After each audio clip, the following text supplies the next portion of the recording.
You talk about lyrics, but there are times on stage when you simulate your husband's death.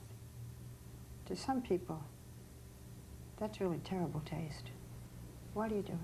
What do? Do I ignore it? Do I acknowledge it? Is there a middle ground? What can I do? Do I sit here and, you know, play Betty Crocker and pretend that I don't write music and die? So this was your way of what? Paying tribute to him by doing that on stage? It's more catharsis. For you. It's catharsis. And there's not a thing I could or would take back because it was for me, not for them.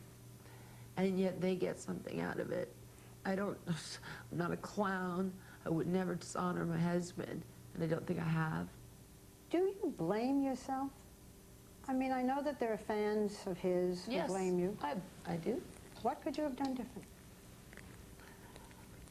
And what do you blame yourself for? About 8,000 things. About 8,000 million things. Could you have stopped it?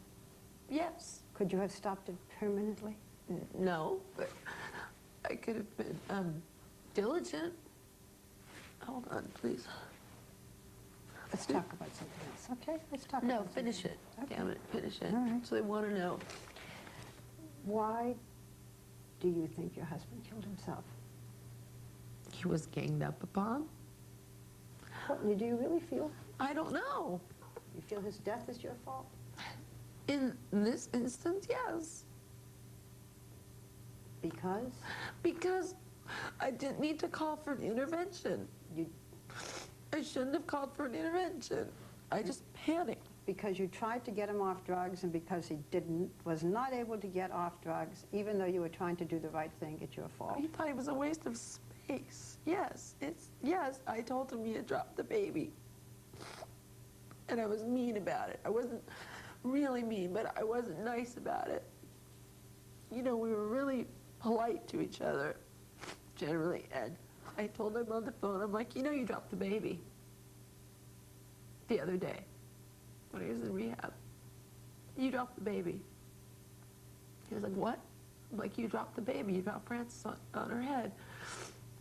She was wearing a big hooded coat. And he did not hurt her. And I did not need to tell him that. And you think that's why he did it? Because you said to him, I think that's a major reason. Courtney.